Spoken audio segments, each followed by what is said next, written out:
Now, for everyone watching this video, I have a quick question. Tell me, when you load up a game for the very first time, and you're waiting through the tense build-up as the game shamelessly shouts out its own developers for like a solid minute, and you're finally seconds away from playing the game that you spent your entire evening downloading, what do? Do you watch the minute-long opening cutscene? Or do you just disregard the hard work of some poor, overworked game developer who spent time away from his loving wife and kids just to make that opening cutscene that you didn't even watch? Now you may think, bro, who cares, it's just an opening. And this thinking is both horrible and downright disturbing if you find yourself possessing it.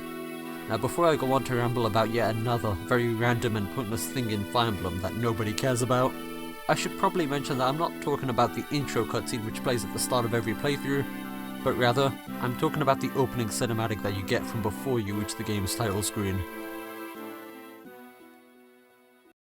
Opening cutscenes have been in Fire Emblem since the series' NES days, although back then, all they really were was some slow text moving on a screen. But even back then, just this slow moving piece of text is actually masterful in its craft. First of all, it saves the game time on having to explain itself through extensive lore dumps, which helps the overall pacing of the game itself. And second of all, it makes sense that the first thing we learn about when playing the game for the first time is its history, and the fact it's presented in such a distinct way really helps drive home the point that these events happened quite some time ago. These openings are both time efficient and contribute to the game's story, and they achieve both of these things without you even pressing a button. But where these openings start to get really cool is in their title screen transitions.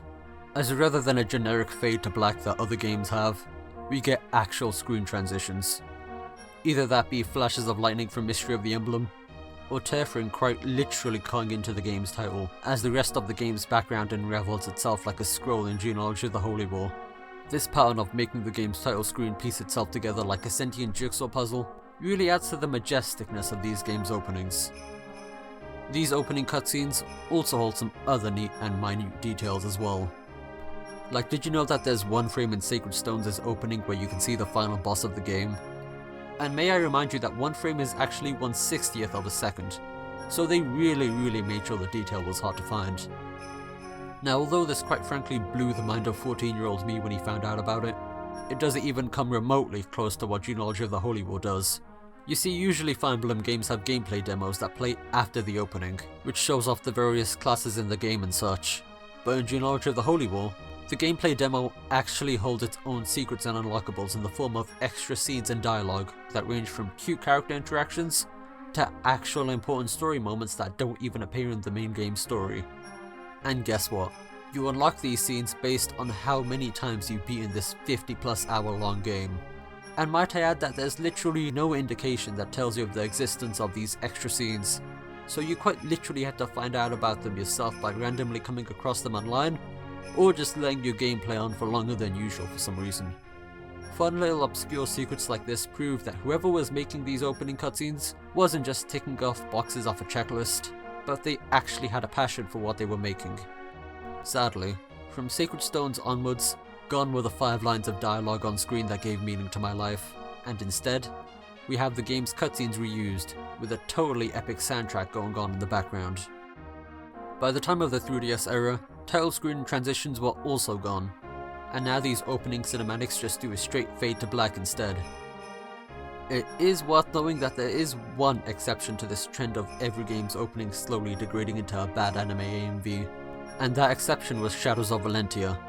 It had like 4 lines of dialogue of setup between Alm and Celica from when they were kids, and then they blasted the game's soundtrack. I wonder what the next game's opening is gonna be like after the step in the right direction that was Shadows of Valentia.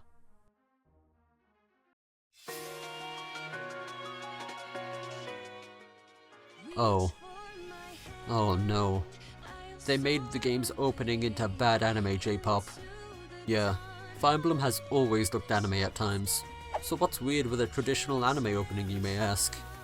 Well, if you're genuinely asking me this question unironically, then please, replay this video from the very start and watch the entire thing again. But to summarize for all of you who actually were paying attention, it's all style over substance. And it's not even like the opening is a specially animated cutscene like other JRPGs have. They literally just reuse in-game cutscenes, which is unironically a regression from Awakening and Fates. But anyway, enough of that. Let's talk about the next game's opening, Fire Emblem Engage. Oh boy, I hope we get something good. I mean, this game was meant to celebrate 30 years of Fire Emblem before it got delayed, so it only makes sense for this game's opening to totally eclipse everything that came beforehand. Right?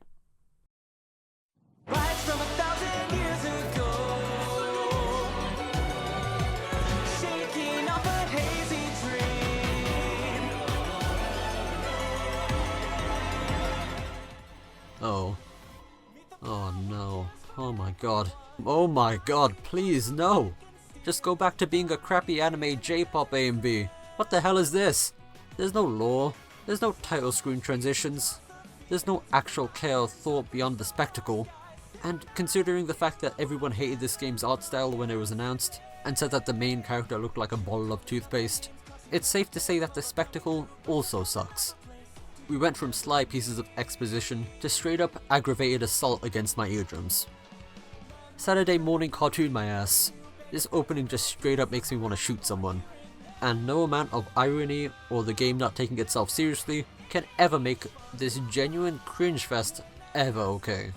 It's not bad because the story is lighthearted. It's bad because it's flippin' hot garbage. And you should feel bad about letting intelligent systems get away with making slop like this. Yes, it's a dead horse to beat, but it's also a morally correct horse to beat. Everything I was praising the previous games for are gone, and all that was left is just an opening that even I ended up skipping. But with all that said and done, I will not respond to any criticism in the comment section, and I will see you guys later.